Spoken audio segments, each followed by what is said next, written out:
वर्णिवेशरमणीय दर्शनं मन्दहासरुचिराननां भुजं भुजितं सुरुनरोत्तमैर्मुदा धर्मनन्दनमहं विचिन्तये। असतो मा षड्गमय तमसो मा ज्योतिर्गमय मृत्युर्मा अमृतं गमयः। ओम शान्तिः शान्तिः शान्तिः। अस्मद्गुरु समारंभां नाथयामुनमध्यमां लक्ष्मीवल्लभपर्यन्तां वंदे गुरु परंपरा। આજની જ્ઞાન સભાની અંદર પધારનારા બધા જ ભગવત ભક્તોને વેદાંતાચાર્ય, પુરાણ ઇતિહાસાચાર્ય, એમ.એ. ફિલોસોફી શાસ્ત્રી રાકેશ ભાઈના હિતપૂર્વક જય સ્વામિનારાયણ. ભક્તો, આજની આ જ્ઞાન સભાની અંદર આપણે બધા વૈષ્ણવના લક્ષણ તથા વૈષ્ણવ અને અન્ન વસ્ત્ર તથા તેની પૂજા કરવાનું શું ફળ એ વિષય પર થોડી વાત શ્રવણ કરશું. એક ભગવત ભક્તોએ મને કહ્યું કે શાસ્ત્રીજી, તમે બધા જ વિષયની ઉપર પ્રકાશ કરો છો, પરંતુ વૈષ્ણવોના લક્ષણ તથા વૈષ્ણવોની સેવા પૂજા કરવાથી કયા ફળની પ્રાપ્તિ થાય છે એ વિષય પર તમે કંઈ કહેતા નથી. તો કૃપા કરીને એ સંબંધમાં કંઈક વાત કરો. તો એ ભગવત ભક્તએ જે કહ્યું હતું તેની આ જિજ્ઞાસાને હું શટ નમન કરી આજના આ પ્રવચનમાં વૈષ્ણવના લક્ષણ તથા વૈષ્ણવોને અન્ન વસ્ત્ર તથા તેની પૂજા કરવાનું શું ફળ એ વિષય પર પદ્મપુરાણ ઉત્તરખંડ 68મા અધ્યાયના માધ્યમથી તથા ભગવાન સ્વામિનારાયણે જે વચનામૃત કીધેલા છે એ વચનામૃતના માધ્યમથી થોડી વાત કરીશ. તો બધા જ શ્રોતાગણો આ પ્રવચન એકાગ્ર મને કરીને શ્રવણ કરે અને એને આત્મસાત કરી લે. સર્વપ્રથમ વૈષ્ણવ શબ્દનો અર્થ શું થાય એના પર વિચાર કરીએ. તો વિષ્ણુ અયમ ઇતિ વૈષ્ણવ, અર્થાત આ વિષ્ણુના છે એને વૈષ્ણવ કહેવામાં આવે છે. જે ભગવાન વિષ્ણુના આશ્રિત હોય, જે ભગવાન વિષ્ણુએ કહેલી રીતિ પ્રમાણે પોતાનું જીવન વ્યતીત કરતા હોય એને વૈષ્ણવ કહેવામાં આવે છે. પદ્મપુરાણ ઉત્તરખંડ 68મા અધ્યાયમાં દેવર્ષિ નારદના પૂછવાથી ભગવાન શંકરે વૈષ્ણવના લક્ષણ કીધેલા છે. તો ભગવાન શંકરે દેવર્ષિ નારદને જે પ્રમાણે વૈષ્ણવના લક્ષણ કહેલા છે તથા વૈષ્ણવની સેવા કરવાથી, પૂજા કરવાથી મનુષ્યને કયા ફળની પ્રાપ્તિ થાય છે એ બધી જ વાત હું તમને બેઠી વાંચી સંભળાવું છું. તો બધા શ્રોતાગણો ધ્યાનપૂર્વક ભગવાન શંકરે કહેલી વાતને શ્રવણ કરે અને એને આત્મસાત કરી લે. તો મહેશ્વર ઉવાચ, અર્થાત કે ભગવાન શંકર બોલ્યા કે શૃણુ નારદ વક્ષ્યામી વૈષ્ણવાનામ ચ લક્ષણમ યચ્છ્રુત્વા મુચ્યતે લોકો બ્રહ્મહત્યાદિપાતકાત તેષાં વૈ લક્ષણમ યાદૃક્ સ્વરૂપમ યાદૃશમ ભવેત તાદૃશમ મુનિશાર્દૂલ શૃણુ ત્વં વચમિ સામ્પ્રતમ વિષ્ણુરયં યતો યાસીત તસ્માદ વૈષ્ણવ ઉચ્યતે સર્વેષાં ચૈવ વર્ણાનાં વૈષ્ણવ શ્રેષ્ઠ ઉચ્યતે યેષાં પુણ્ય તમા આહારાસ્તેષાં વંશે તુ વૈષ્ણવ ક્ષમા દયા તપઃ સત્યમ તેષાં વૈ તિષ્ઠતે દ્વિજ તેષાં દર્શનમાત્રેણ પાપમ નશ્યતિ તૂલવત હિંસા ધર્માદ વિનિર્મુક્તા યસ્ય વૈષ્ણો સ્થિતામતિઃ શંખચક્ર ગદા પદ્મમ નિત્યમ વૈ ધારયેત્તુ યઃ તુલસી કાષ્ઠજામ માલામ કંઠે વૈ ધારયેદ્યતઃ તિલકાની દ્વાદશદ્ધા નિત્યમ વૈ ધારયેદ્બુધઃ ધર્માધર્મમ તુ જાનાતિ યઃ સર્વ વૈષ્ણવ ઉચ્યતે વેદશાસ્ત્ર રતો નિત્યમ નિત્યમ વૈ યજ્ઞયાજકઃ ઉત્સવાશ્ચ ચતુર્વિંશત કુર્વન્તિ ચ પુનઃ પુનઃ તેષાં કુલમ ધન્યતમમ તેષાં વે યશ ઉચ્યતે તે વૈ લોકે ધન્યતમા જાતા ભાગવતા નરાઃ એક એવ કુલે યસ્ય જાતો ભાગવતો નરઃ તત્કુલમ તારિતમ તેન ભૂયો ભૂયશ્ચ વાડવ ઉદ્વિજા અંડજાશ્ચૈવ યે જરાયુજ યોનયઃ તે તુ સર્વેપી વિજ્ઞેયા શંખચક્ર ગદાધરાઃ યેષાં દર્શનમાત્રેણ બ્રહ્મજ્ઞ શુદ્ધ્યતે સદા કિંતુ વક્ષ્યામિ દેવર્ષે તેભ્યો ધન્યતમા ભુવિ વૈષ્ણવા ये तु दृश्यन्ते भुवने अस्मिन् महामुने ते वै विष्णु समाश्चैव ज्ञातव्यासस्तत्त्वकोविदैः कलौ धन्य तमालोके श्रुता मे नात्र संशयः विष्णोः पूजा कृता तेन सर्वेषां पूजनं कृतं महादानं कृतं तेन पूजिता येन वैष्णवाः फलं तत्र तथा साकम् अन्नं वा वस्त्रमेव च वैष्णवेभ्यः प्रयच्छन्ति ते धन्या भुवि सर्वदा अर्चितो वैष्णवो येस्तु सर्वेषां चैव पूजनं कृतं यैरर्चितो विष्णु ते वै धन्यतमामतः तेषां दर्शनमात्रेण शुध्यते पातकान्नरः किम् अन्यद् बहुनोक्तेन भूयो भूयश्च वाडव अतो वै दर्शनं तेषां स्पर्शने सुखदायकं यथा विष्णु तथा चायं नान्तरं वर्तते क्वचित् इति ज्ञात्वा तु भो वत्स सर्वदा पूजयेत् बुधः एक एव तो यैर्विप्रो वैष्णवो भूवि भोज्यते सहस्त्रम भोजितम तेन द्विजानाम नात्र संशयः। अर्थात भगवान शंकर बोल्या, हे नारद, वैष्णवનું લક્ષણ હું તમને કહું છું, જે સાંભળી હર કોઈ લોક બ્રહ્મહત્યા આદિ પાપોથી છૂટી જાય છે. તે વૈષ્ણવના લક્ષણ તથા સ્વરૂપ હું તમને કહું છું, તેને તમે હવે સાંભળો. આ મનુષ્ય શ્રી વિષ્ણુનો જ ખરેખર થયો છે એમ લોકો વડે જ્યારે અનુભવાય છે ત્યારે જ તે વૈષ્ણવ કહેવાય છે. અને એ જ કારણે સર્વ વર્ણોમાં ખરેખર વૈષ્ણવ જ શ્રેષ્ઠ કહેવાય છે. જેઓના આહાર પવિત્ર હોય તેઓના જ વંશમાં વૈષ્ણવ જન્મે છે. વળી હે બ્રાહ્મણ, જેઓમાં ક્ષમા, દયા, તપ તથા સત્ય હોય તેઓનું માત્ર દર્શન થવાથી જ હર કોઈનું પાપ રૂની પેઠે નાશ પામે છે.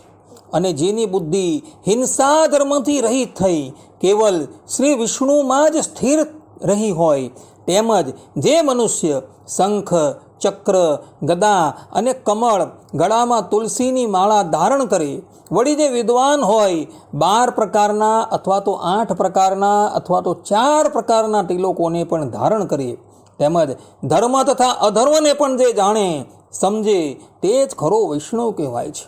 વળી જે પુરુષ વેદ શાસ્ત્રમાં અધ્યયન આદિ દ્વારા તત્પર રહેતો હોય તેમજ બીજાઓ પાસે યજ્ઞ યાગ કરાવ્યા કરતો હોય, વળી જેઓ વૈષ્ણવોના 24 ઉત્સવો અર્થાત કે એકાદશી આદિ 24 ઉત્સવો વારંવાર કર્યા કરે, તેઓનું કુલ ધન્યવાદ પાત્ર થાય છે અને તેઓનો જ ખરો યશ કહેવાય છે. એટલું જ નહીં પણ લોકમાં તેઓ ધન્યવાદ પાત્ર થયા હોય છે કે જે મનુષ્ય ખરેખર ભગવદ ભક્તિ પ્રદાન હોય વૈષ્ણવ તરીકે જાહેર થયા હોય છે. જેના કુળમાં કેવલ એક જ પુરુષ ભગવાનનો પરમ ભક્ત વૈષ્ણવ તરીકે જન્મ્ય હોય તેણે હે બ્રાહ્મણ પોતાના તે કુળને વારંવાર તાર્યું જ ગણાય છે. આ જગતમાં જે ઉદ્ભીજ, અંડજ, જરાયુજ તેમજ સ્વેદજ જાતના જીવો છે તે સર્વને શંખ, ચક્ર, ગદાધારી શ્રી વિષ્ણુ સ્વરૂપે જ વિશેષે કરી જાણવા જોઈએ. એમ જેઓ જુએ છે, જાણે છે તેઓનું તો માત્ર દર્શન કરવાથી પણ હર કોઈ બ્રહ્મ હત્યા કરનારો પણ સદા શુદ્ધ થઈ જાય છે. પરંતુ હે દેવર્ષિ, તેઓના કરતાં પણ આ પૃથ્વી પર જેઓ વધુ ધન્યવાદ પાત્ર છે તેઓને પણ હે મહામુને હું તમને જણાવું છું કે આ જગતમાં જેઓ વૈષ્ણવ દેખાય છે તેઓને તો તત્વવેત્તા પુરુષોએ ખરેખર શ્રી વિષ્ણુના જેવા જ જાણવા યોગ્ય છે. આ કલિયુગમાં લોક વિશે તેઓને મેં ધન્યવાદ પાત્ર સાંભળ્યા છે અને તેમાં સંશય પણ નથી કે જેમણે શ્રી વિષ્ણુની પૂજા કરી છે અને શ્રી વિષ્ણુ સ્વરૂપે સર્વ જીવોનું પણ પૂજન કર્યું છે. વળી જેણે વૈષ્ણવોને પૂજ્યા છે તેને મોટું દાન કર્યું છે અને જેઓ વૈષ્ણવોને ફલ, શાક, અન્ન તથા વસ્ત્ર આપે છે તેઓ જ આ પૃથ્વી પર ખરેખર ધન્યવાદ પાત્ર ગણાય છે. તેમજ જેઓએ હર કોઈ વૈષ્ણવોને પૂજ્યો હોય તેણે સર્વોનું પૂજન કર્યું છે. એટલું જ નહીં પણ ખુદ શ્રી વિષ્ણુને જ પૂજ્યા છે અને તેઓ જ લોકમાં અતિશય ધન્યવાદ પાત્ર મનાયા છે. તેથી જ તેઓનું માત્ર દર્શન કરવાથી જ મનુષ્ય હર કોઈ પાપથી છૂટી શુદ્ધ થઈ જાય છે. હવે અહીં વારંવાર બહુ વધારે કહેવાતી શું, હે બ્રાહ્મણ, એ જ ઉપર જણાવેલા જ કારણે તે વૈષ્ણવોનું દર્શન તથા સ્પર્શ પણ ખરેખર સુખદાયી થાય છે. જેવા શ્રી વિષ્ણુ છે તેવો જ એ વૈષ્ણવ શ્રી વિષ્ણુ ભક્ત છે, એમાં કોઈ પણ તફાવત નથી એમ જાણ. હે પુત્ર નારદ, વિદ્વાન મનુષ્ય સર્વકાળે તે શ્રી વિષ્ણુ ભક્તોનું પૂજન કરવું. જે લોકોએ કોઈ એક વૈષ્ણવ બ્રાહ્મણને જમાડ્યો હોય તેઓએ આ પૃથ્વી પર 1000 બ્રાહ્મણોને જમાડ્યા છે, એમાં સંશય નથી. આ પ્રમાણે ભક્તો અહીં પદ્મપુરાણ ઉત્તરખંડ અધ્યાય 68માં ભગવાન શંકરે પોતાના સ્વમુખે વૈષ્ણવોના લક્ષણ કહેલા છે અને સાથે સાથે વૈષ્ણવોને ભોજન કરાવવાનું તથા એને અન્ન વસ્ત્ર ઇત્યાદિ દાન કરવાનું કેટલું ફલ થાય છે એ પણ કહેલું છે. ભગવાન શંકર અહીં સ્પષ્ટ રૂપે કહી રહ્યા છે કે જેના કુળનો આહાર પવિત્ર હોય ને એના જ ઘરે વૈષ્ણવો પ્રગટ થતા હોય છે. જે વૈષ્ણવોની અંદર ક્ષમા હોય છે, દયા હોય છે, તપ હોય છે, સત્ય હોય છે, એવા વૈષ્ણવોના તો દર્શન કરવા માત્રથી જ બ્રહ્મ હત્યા આદિ મોટા મોટા પાપ પણ નિવૃત્ત થઈ જતા હોય છે. જે વૈષ્ણવ હોયને 24 એકાદશી કરતો હોય અને 24 એકાદશીના ઉત્સવ ઉપરાંત 5 જયંતી વ્રત કરતો હોય એ ધન્યવાદને પાત્ર છે અને વાસ્તવમાં એ જ વૈષ્ણવ છે.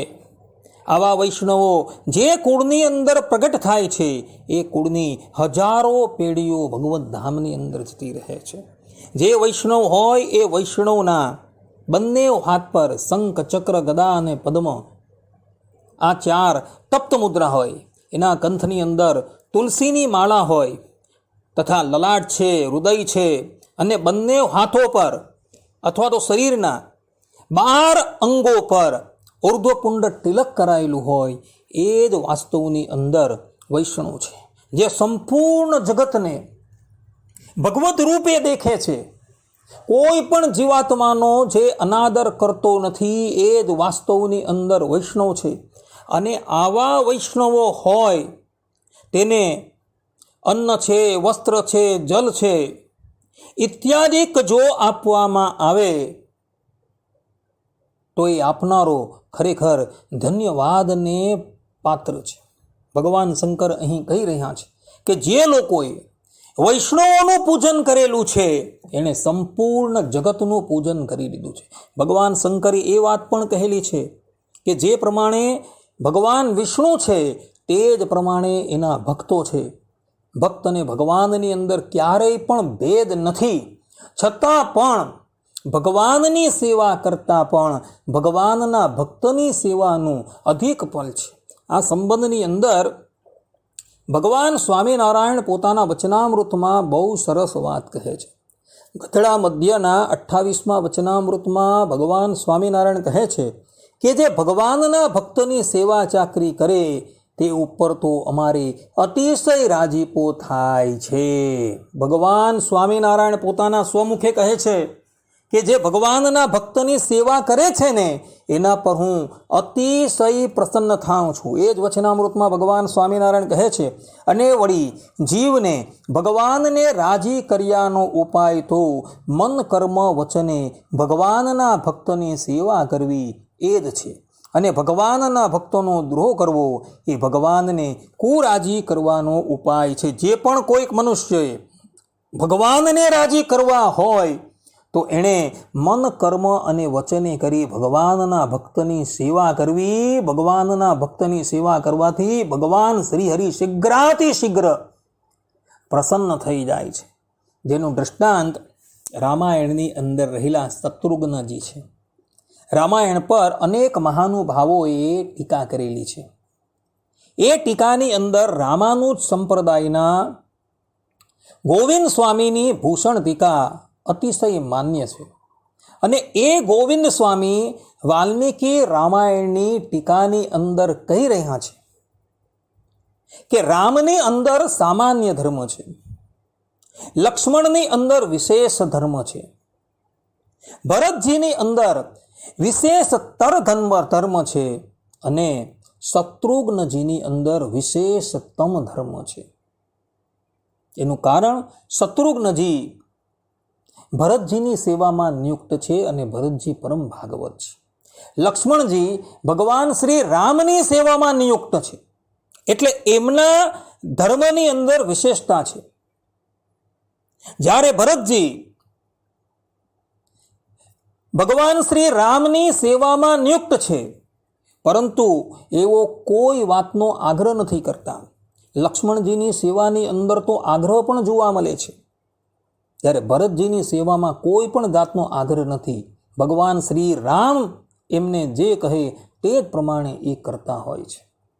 જ્યારે શત્રુઘ્નજી ભરતજી જેવા પરમ ભાગવતની સેવામાં હોવાથી એમની સેવા સર્વશ્રેષ્ઠ સેવા છે, એટલે એની અંદર વિશેષતમ ધર્મ દેખાય છે. વિશેષતમ ધર્મ એટલે કે સર્વશ્રેષ્ઠ ધર્મ. એટલે શત્રુઘ્નજી ભરતજી જેવા પરમ ભાગવતની સેવામાં નિયુક્ત હોવાથી ગોવિંદ સ્વામી એમની સેવાની સર્વશ્રેષ્ઠ સેવા કહે છે. ભગવાન સ્વામિનારાયણે પણ અહીં આ વચનામૃતની અંદર સ્પષ્ટ રૂપે કહેલું છે કે જે ભગવાનના ભક્તની સેવા ચાકરી કરે તે ઉપર તો અમારે અતિશય રાજીપો થઈ જાય છે. જે લોકોએ ભગવાનને શીઘ્ર પ્રસન્ન કરવા હોય તેણે પરમ ભાગવત એવા ભગવાનના ભક્તની સેવાની અંદર જોડાઈ જવું. ભગવાન સ્વામિનારાયણ ગધડા મધ્યના 62મા વચનામૃતમાં કહે છે કે આ સંસારને વિશે ભગવાનના ભક્તોનો તો મહિમા અતિશય મોટો છે. તે ગમે તેવો પામર ને પતિત જીવ હોય, પણ ભગવાન કે ભગવાનના ભક્તોનો આશ્રિત થાય તો તે જીવ કૃતાર્થ થઈ જાય છે. એવો ભગવાનના ભક્તોનો મહિમા છે. માટે જેને ભગવાનના ભક્તની સેવા પ્રાપ્તિ થઈ તેને તો નિઢળક રહેવું, અર્થાત કે કાળ, કર્મ અને માયાના ભયથી પણ નિર્ભય રહેવું, એવું ભગવાન અહીં કહી રહ્યા છે. માટે ભક્તો, જે ખરેખરા ભગવાનના ભક્ત છે એ ભગવાનના ભક્તની સેવાની અંદર તમે રહેજો. જો ભગવાનના ભક્તની સેવાની અંદર જો તમે રહેશો ને તો ભગવાનની તમારા પર અતિશય પ્રસન્નતા થશે અને ભગવાન પણ તમારી પ્રેમરૂપી ડોરીથી બંધાઈ જશે. માટે ભક્તો, ભગવાનના ભક્તની સેવા કરજો. ભગવાનની સેવા કરનારા તો ઘણા મળી આવે છે, પરંતુ ભક્તની સેવા કરનારા તો જુજ જ હોય છે, જેનું દૃષ્ટાંત આપણા જૂનાગઢના સ્વામિનારાયણ સંપ્રદાયના જીણાભાઈ છે. કમળસિંહ વાંઝાની કેટલાય મહિના પર્યંત એઓએ સેવા કરી તો ભગવાન શ્રી હરિ એઓ પર અતિશય પ્રસન્ન થયા હતા. માટે ભક્તો, આ જગતની અંદર ભગવાનના ભક્તની સેવા બરાબર કોઈ શ્રેષ્ઠ છે નહીં. આ પ્રમાણે ભક્તો અહીં પદ્મપુરાણની અંદર ભગવાન શંકરે વૈષ્ણવોના લક્ષણ કીધેલા છે, તથા ભગવાનના ભક્તની સેવાનું મહાત્મય કહેલું છે. તો બધા જ લોકો એને આત્મસાત કરીને રાખે. આટલું કહીને હું મારા પ્રવચનની વિરામ આપું છું. સર્વે સંતુ નિરામય, સર્વે સુખીનો ભવંતુ, સર્વે ભદ્રાણી પશ્યંતુ, મા કશ્ચિત દુઃખ ભાગ ભવેત. અસ્તુ. જય સ્વામિનારાયણ.